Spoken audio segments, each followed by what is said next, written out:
Sir මොකද්ද මේ 28 වෙනිදා හදන වැඩේ?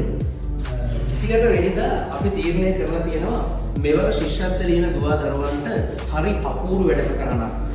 ඒ කියන්නේ 28 වෙනිදාට අපි අපේ පළවෙනි පෙරපුහුණු විභාගය පැවැත්වෙනවා.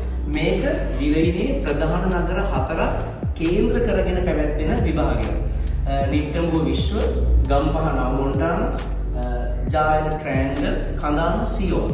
මේ ආයතන 4දී අපි හරියටම 28 වෙනිදා උදේ 8:30ට පළවෙනි පෙරපුහුණු විභාගය පවත්වනවා. දැන් මේ පෙරපුහුණු විභාගයේ දරුවෙකුට අවශ්‍ය වන්නේ මෙන්න මේ කියන ප්‍රධාන කාරණා හින්දා. ඔයාගේ දරුවටත් ඇති ප්‍රධාන වශයෙන්ම විභාග බිය. විභාග බිය කියන එක අපිට කීයටවත් කටපාඩම් කරලා මේක නැති කරගන්න බෑ. විභාග බිය නැති කරගන්න නම් අපිට සිද්ධ වෙනවා විභාගයකට වාඩි වෙලාම බලන්න. එහෙනම් මේ විභාග බිය නැති කරගන්න හැටි, කාලය කළමනා කරගන්න හැටි, ශිෂ්‍යත්ව විභාගයට කටුවැඩ කොලයක් හසුරවන හැටි, ප්‍රශ්න පත්‍රයට નિયમિત වේලාවට පිළිතුරු ලියන හැටි, කොහොමද රචනාවක් කරුණු ගොනු කරලා ලියන්නේ, කොහොමද කටුවැඩ කරන්නේ, ගානක් පිළිවෙලට හදාගන්නේ, මේ කියන සියලුම කාරණා එදාට දරුවන්ට සජීවීව අත්විඳ ගන්න පුළුවන්. මේ විශේෂත්වය වන්නේ පුහුණු ගුරු ඇදුරු මඩුල්ලක් විසින් ඔයාගේ දරුවව එදාට විභාග ශාලාවේදී සම්පූර්ණ අධීක්ෂණය කරනවා.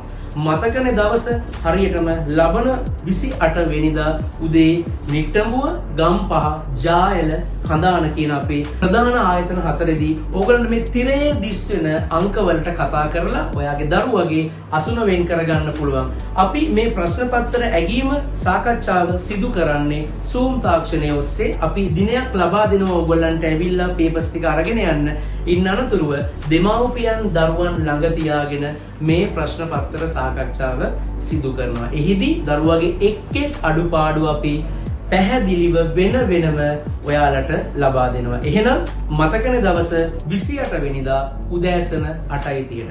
මම හරිම පුදුම ශිෂ්‍යත්ව පන්තියේ දේශක විමුක්ති දසනායක.